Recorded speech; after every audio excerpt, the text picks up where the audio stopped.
আসসালামু আলাইকুম। নাহিদ রানা কেন উইলিয়ামসনকে যে বলটায় আউট করেছেন সেই বলটার গতিবেগ ছিল ঘন্টায় ১৪৮.৯ কিলোমিটার, অর্থাৎ প্রায় ১৪৯ কিলোমিটার প্রতি ঘন্টার একটা বলে নাহিদ রানা কেন উইলিয়ামসনকে আউট করেছেন। এবং এই যে গতি নাহিদ রানার অন্যতম বড় শক্তির জায়গা। একটা সময় আমরা যখন ক্রিকেট খেলতে যেতাম, খেলতে দেখতাম টিভিতে, কিংবা খেলাটা আসলে আমরা যখন দেখতাম তখন আমরা নির্দিষ্ট কোনো ক্রিকেটারের জন্য খেলা দেখতাম। আমরা হয়তো খেলা দেখতাম সাকিব আল হাসানের জন্য, কেউ হয়তো তামিম ইকবালের জন্য খেলা দেখতো। আবার যদি আমরা অন্য দেশে যেতে চাই, কেউ হয়তো বিরাট কোহলির ব্যাটিং, এবি ডিভিলিয়ার্সের ব্যাটিং কিংবা মিচেল স্টার্কের বোলিং দেখার জন্য ক্রিকেট খেলাটা দেখতো। কিন্তু নাহিদ রানার ক্ষেত্রে ব্যাপারটা এখন এমন হয়ে গেছে, আমরা যেন নাহিদ রানার খেলা দেখার জন্যই আসলে অনেকে স্টেডিয়ামে যেতে চাইবো। এবং আমরা যারা টিভিতে খেলা দেখি কিংবা সাধারণ দর্শক মণ্ডলী যারা টিভিতে খেলাটা দেখেন, তারা আপনি আমার কথার সাথে মিলিয়ে নেন, আপনি এমনটা করেন কিনা। নাহিদ রানার প্রত্যেকটা বল নাহিদ রানা যখন করেন, তার পরবর্তীতে আপনারা স্কোরবোর্ডের দিকে তাকিয়ে থাকেন যে কখন নাহিদ রানার গতিটা দেখাবে। এবং এই গতিটা যখন আপনি দেখেন যে একজন বাংলাদেশি বোলার কন্টিনিউয়াসলি কনসিস্টেন্টলি ১৪০-এর উপরে, ১৪৫-এর উপরে, ১৫০-এর গতিতে বোলিং করছেন, তখন আসলে অন্যরকম একটা স্যাটিসফ্যাকশনের জায়গা কাজ করে আমাদের মধ্যে, সকলের মধ্যেই করে। এবং এটা শুধু আমাদের মধ্যে না, বিশ্ব ক্রিকেটে যারা বাংলাদেশকে নিয়ে আসলে চর্চা করেন তারা প্রত্যেকেই বিষয়টা অ্যাডমিট করেন।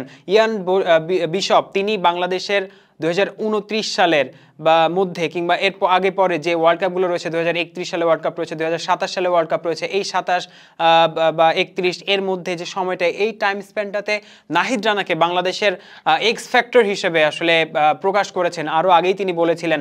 এবং সদ্য আরও একজন ভারতীয় কিংবদন্তি ক্রিকেটার তিনি নাহিদ রানাকে নিয়ে মন্তব্য করেছেন, ইউসুফ পাঠানের ভাই ইরফান পাঠান, তিনি বলেছেন Nahid Rana can be the best and go to bowler of Bangladesh in the future, goat pace with height, only thing is he started cricket late, so coaches around him need to keep an eye on that. অর্থাৎ নাহিদ রানার গতির কথা তিনি আলাদাভাবে mention করেছেন। তবে একটা বিষয় হচ্ছে, আমরা আসলে নাহিদ রানা যে গতি রয়েছে সেটাকে প্রপারলি ব্যবহার করতে পারছি কিনা, নাহিদ রানার প্রপার ইউটিলাইজেশনের জায়গাটা আমরা কতটুকু করতে পারছি। রাওয়ালপিন্ডির যে ম্যাচটা বাংলাদেশ এবং নিউজিল্যান্ড খেলেছে, এই পিচে মিডল ওভারে গতির যে ব্যাপারটা সেটা কিন্তু অত্যন্ত গুরুত্বপূর্ণ ভূমিকা পালন করে। মিডল ওভারের কথা বলছি।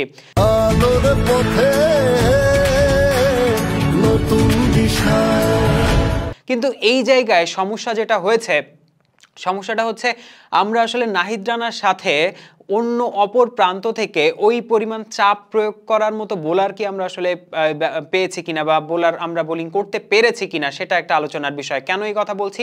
কারণ আমরা যদি মনে করে থাকি যে শুধু ব্যাটসম্যানদের মধ্যে পার্টনারশিপ হয়ে থাকে, বিষয়টা কিন্তু ভুল। শুধু ব্যাটসম্যানদের মধ্যে পার্টনারশিপ হয় না, পার্টনারশিপ কিন্তু বোলারদের মধ্যেও হয়। এক প্রান্ত থেকে একজন বোলার চাপ সৃষ্টি করছেন, অপর প্রান্ত থেকে আরেকজন বোলার উইকেট নিয়ে ফেলতে পারেন।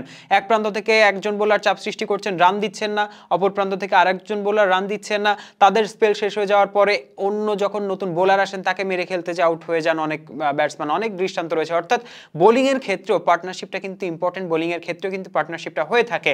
এই যে নাহিদ রানা চাপ সৃষ্টি করেছেন তার গতি দিয়ে, অপর প্রান্ত থেকে কি আমরা ওই tight line and length maintain করে ব্যাটসম্যানদেরকে প্রেসারে রাখতে পেরেছি? মিডল ওভার্সে আমরা কি উইকেটটা আদায় করে নিতে পেরেছি কিনা, সেটা একটা আলোচনার বিষয় হতে পারে।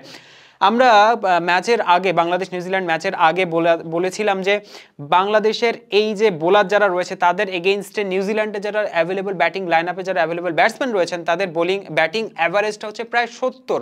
অর্থাৎ বাংলাদেশের এই বোলারদের এগেইনস্টে তারা আসলে লম্বা সময় ধরে ক্রিজে টিকে থাকতে পারেন এবং প্রায় ৯২-এর বেশি স্ট্রাইক রেটে ব্যাটিং করতে পারেন। তারই প্রতিফলন কিন্তু আজকের ম্যাচেও আমরা দেখতে পেয়েছি। সেঞ্চুরি করেছেন রচিন রবীন্দ্র, তিনি ১০০-র বেশি স্ট্রাইক রেটে কিন্তু সেঞ্চুরি করেছেন।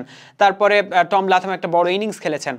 সব কিছু মিলিয়ে নাহিদ রানার প্রপার ইউটিলাইজেশনের যে ব্যাপারটা রয়েছে সেটাকে আসলে আমরা কতটুকু করতে পেরেছি, সেটাকে আসলে আমরা আদৌ করতে পারছি কিনা, তার সাথে অপর প্রান্ত থেকে ওই রকম মানে চাপ সৃষ্টি করা, tight line and length maintain করে বোলিংটা করে যাওয়া, সেটা আমরা করতে পেরেছি কিনা, সেটা একটা আলোচনার বিষয় হতে পারে।